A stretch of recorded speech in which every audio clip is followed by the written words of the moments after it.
تو نبی کریم علیہ السلام کی صحبت کے نتیجے میں ان کا غصہ بھی معتدل ہو گیا، ان کا تکبر بھی دور ہو گیا اور ان کی انا بھی ختم ہو گئی۔ اس سورت کی ابتدائی آیات کے اندر اللہ رب العزت والجلال نے دونوں جہاں میں کامیاب ہونے والے مومنین کی صفات کو بیان فرمایا۔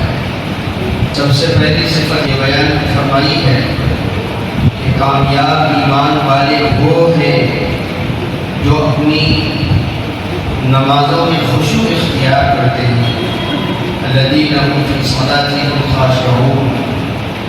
دوسری صفت اللہ نے بیان فرمائی کہ کامیاب ایمان والے وہ ہیں جو لغو باتوں اور فضول کاموں سے اعراض کرتے ہیں، فضول کام سے بچتے ہیں۔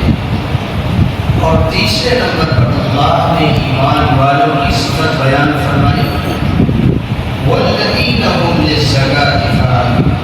علماء کرام نے مفسرین اعلام نے اس کے دو مطلب بیان کیے اس آیت میں۔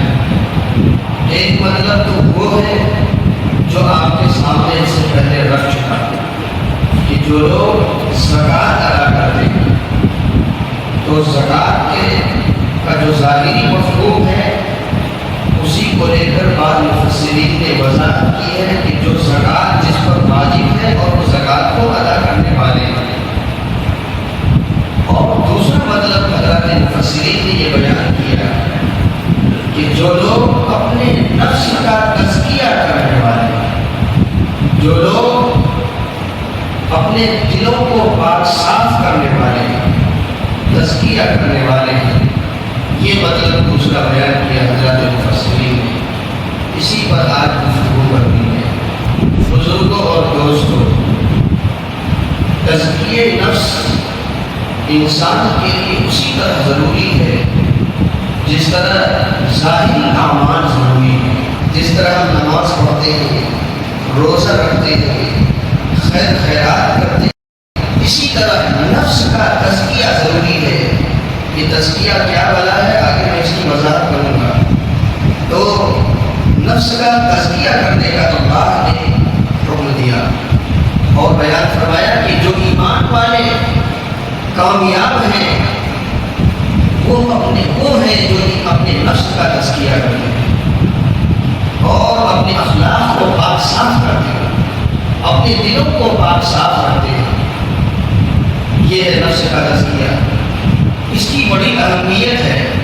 اسی اہمیت کے پیش نظر جناب رسول اللہ صلی اللہ علیہ وسلم کی قرآن کریم کے اندر جو ذمہ داریاں بیان فرمائی ہیں اللہ نے، ربنا وابعث فیہم رسولا منہم یتلو علیہم آیاتک ویعلمہم الکتاب والحکمۃ ویزکیہم۔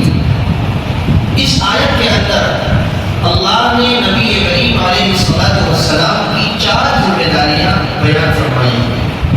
سب سے پہلی ذمہ داری یہ بیان فرمائی کہ آپ کو اس لیے ہم نے مبعوث فرمایا ہے تاکہ آپ لوگوں کے سامنے قرآن کریم کی تلاوت کریں، تو لوگوں کو قرآن پڑھ کر سنائیں۔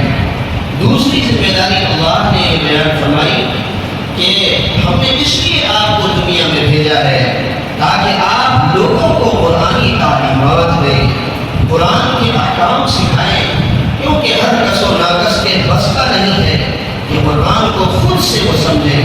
اس لیے آپ ان کے سامنے احکام کو رکھیں، احکام کی وضاحت کریں۔ اور تیسری بات یہ بیان فرمائی کہ حکمت کی آپ تعلیم دیں، عقل اور دانائی کی تعلیم دیں۔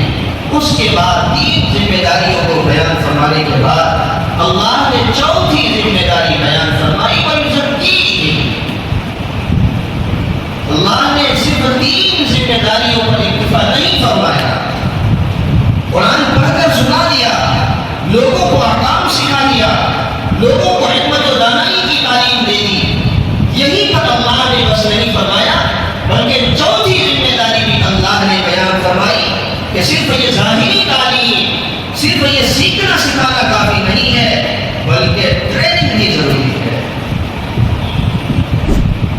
صرف نظریاتی اور تھیوریکل تعلیم کافی نہیں ہے بلکہ عملی اعتبار سے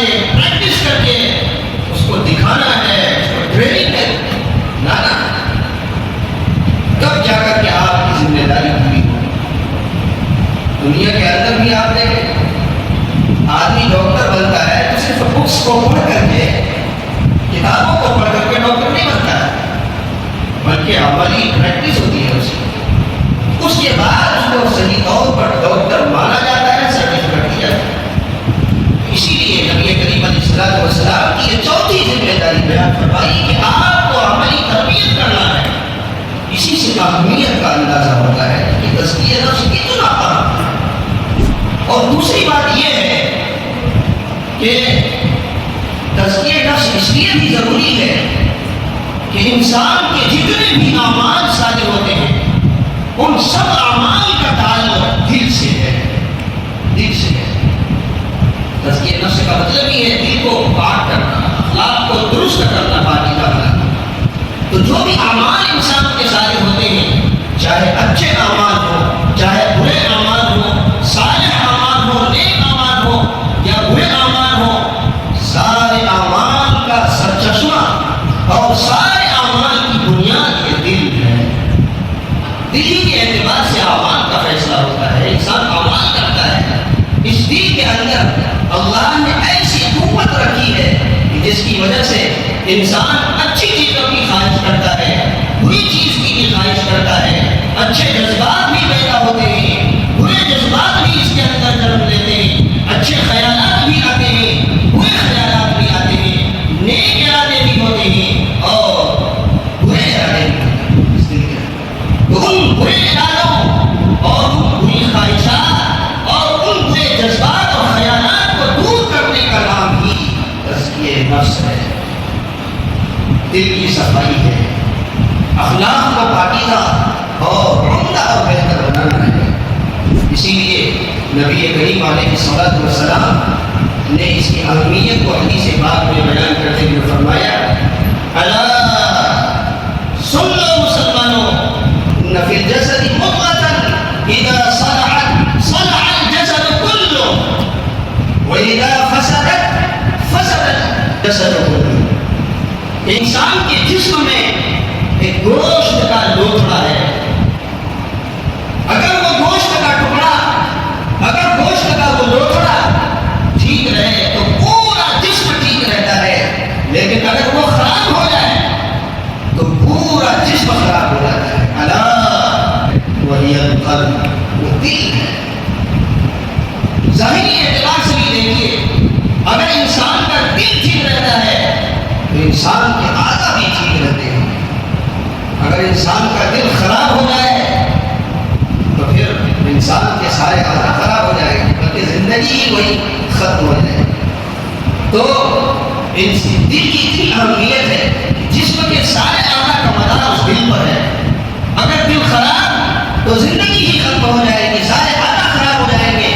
اسی طرح باطنی اعتبار سے کہ اگر اس دل کے اندر اچھے خیالات بھی ہیں، برے خیالات بھی ہیں، اچھی خواہشات بھی ہیں، بری خواہشات بھی ہیں، نیک ارادے بھی ہیں اور برے ارادے بھی ہیں، تو برے ارادوں کو، برے جذبات کو کنٹرول نہیں کرنا ہے. ایسا نہ ہو کہ ہمارے جذبات گندے ہوں، ہماری خواہشات گھٹیا ہوں اور انہیں گھٹیا خواہشات کے نتیجے میں برے ارادے پیدا ہوں اور ان برے ارادوں کے نتیجے میں ہمارے اعمال بھی گھٹیا ساری، ہمارے اعمال بھی برے ہو جائیں.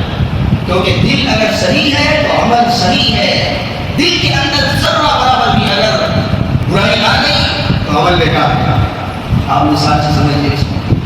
بعض مرتبہ آدمی برائی کرتا ہے تو برائی کا ارادہ کرتا ہے تو بری چیز ہے، لیکن بسا اوقات نیک عمل کے اندر بھی دل کے اندر برائی پیدا ہو جاتی ہے.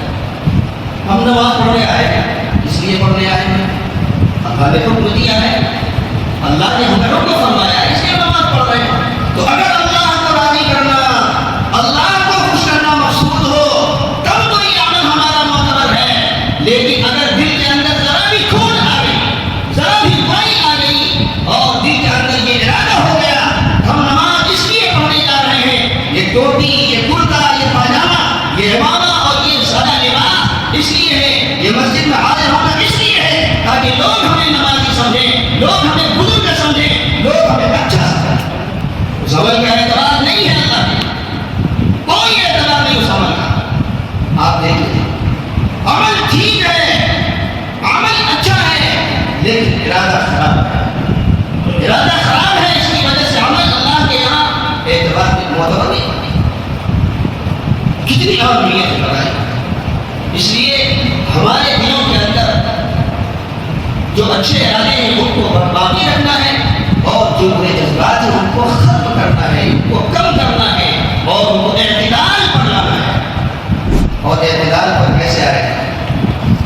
اعتدال پر کیسے آئے گا؟ ظاہر ہے کہ اعتدال پر اسی طریقے سے آئے گا جس طریقے سے حضرت صحابہ رضی اللہ عنہم نے اپنے دلوں کو ٹھیک کیا، جس طرح نبی کریم علیہ الصلوۃ والسلام نے اپنے حضرت صحابہ کے دلوں کو درست کیا تھا، صحیح راستے پر لائے تھے اور ان کو دلوں کو مجلہ مصفہ اور مزکہ بنایا تھا، بالکل صاف ستھرا کر دیا تھا، اسی طریقے سے ہمارے دل پاک ہوئے۔ حضرت صحابہ نے اپنے آپ کو نبی کریم علیہ الصلوۃ والسلام کے سامنے پیش کر دیا کہ آپ ہمارے دلوں کی اصلاح فرمائیے۔ چنانچہ آپ علیہ الصلوۃ والسلام کی بارگاہ میں حضرت صحابہ پیش ہوئے، اپنے آپ کو حوالہ انہوں نے کر دیا اور یہ تہیہ کر لیا، یہ عزم مصمم کر لیا، یہ پختہ ارادہ کر لیا اور یہ ٹھان لیا کہ جو کچھ بھی نبی کریم علیہ الصلوۃ والسلام فرمائیں گے ہمیں اسی پر عمل کرنا ہے، جو بھی ہم کرتے ہوئے نبی کو دیکھیں گے ہم وہی کریں گے، اپنی زندگی میں اسی کو نافذ کریں گے اور ہم اسی کی اتباع کریں گے۔ اس کا کیا نتیجہ ہوا؟ اپنے آپ کو سونپ دیا، اپنے آپ کو نبی کریم علیہ الصلوۃ والسلام کے حوالے کر دیا۔ اس کا نتیجہ یہ ہوا کہ حضرت صحابہ رضی اللہ عنہ، وہ حضرت صحابہ جن کے اندر اتنی خطرناک برائیاں تھیں کہ لیکن اس برائی کی وجہ سے بسا اوقات 40 سال تک جنگیں، کسی کو برداشت نہیں کرتے تھے، وہاں تو جان میں ہی بات آ جاتی تھی۔ اتنا ان کے اندر تکبر، اتنا ان کے اندر گھمنڈ، اتنا زیادہ غصہ کہ کسی کی بات کو برداشت نہیں کرتے تھے، زمانے جاہلیت کے اندر۔ لیکن جب اپنے آپ کو حوالے کیا نبی کے، جب اپنے آپ کو سپرد کیا نبی کے، جب اپنے آپ کو پیش کر دیا نبی کی بارگاہ میں، تو نبی کریم علیہ الصلوۃ والسلام کی صحبت کے نتیجے میں ان کا غصہ بھی معتدل ہو گیا، ان کا تکبر بھی دور ہو گیا اور ان کی انا بھی ختم ہو گئی۔ یہی وجہ ہے کہ حضرت عمر فاروق رضی اللہ تعالیٰ عنہ زمانے جاہلیت میں جن کے بارے میں یہ مشہور تھا، ہر کوئی جانتا تھا کہ عمر بہت خطرناک تھا، اگر ان کے بارے میں کچھ بول دیا تو ہماری خیر نہیں ہے۔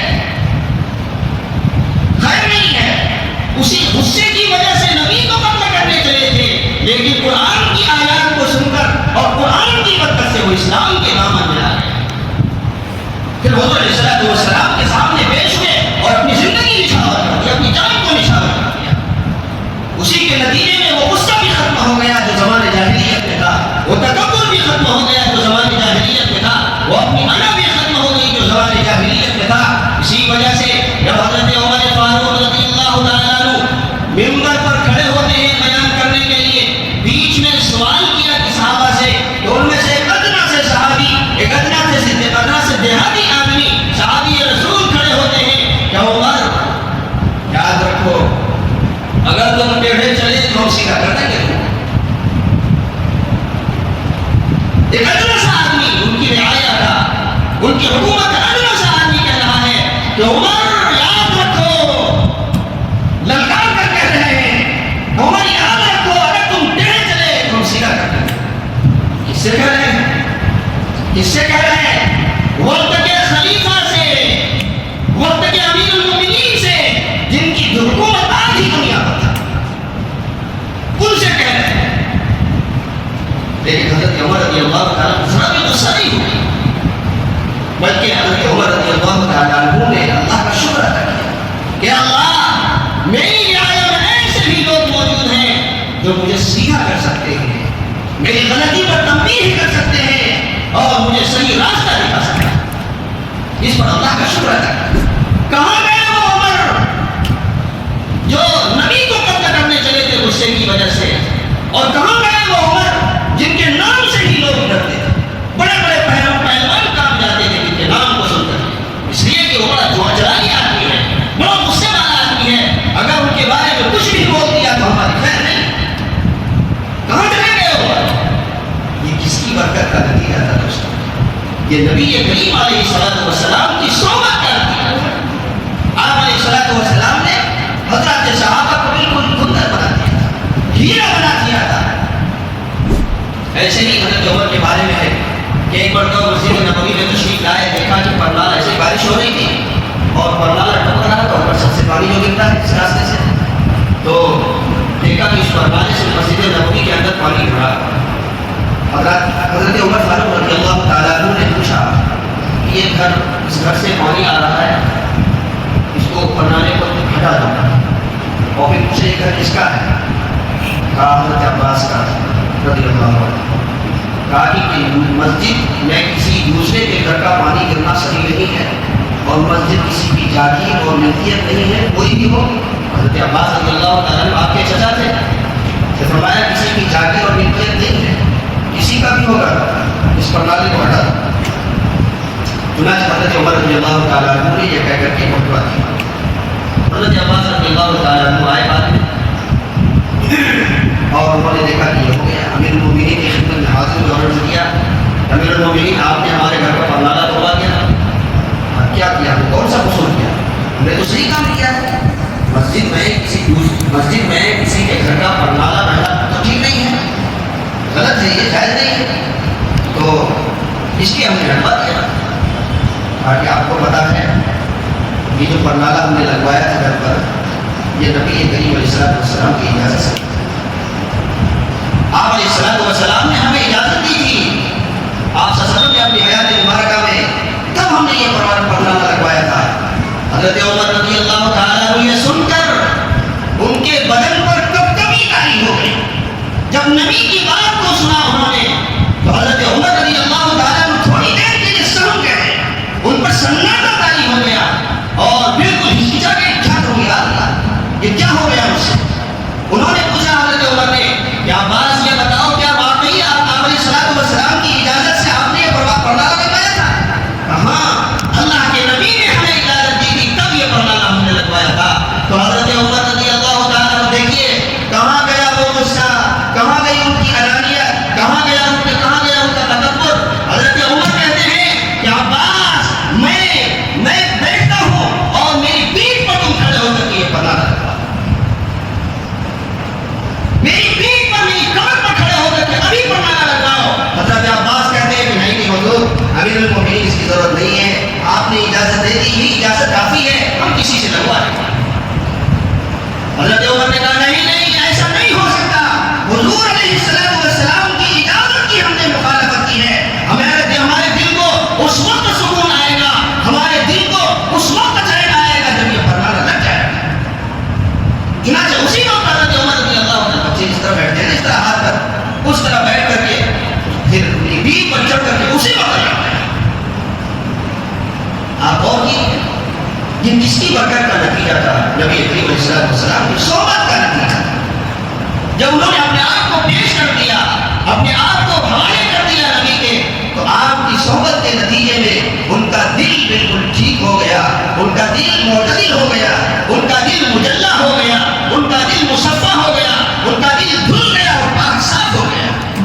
تکبر بھی ختم، حسد بھی ختم، غصہ بھی ختم، انانیت بھی ختم، جو دل کی برائی ہے، ان سب کو ختم کرنا ضروری ہے کہ اگر ذرا بھی دل کے اندر برائی آنے کا تکبر آ گیا تو یاد رکھیے اللہ فرماتا ہے، حدیث قدسی ہے، الکبریاء ردائی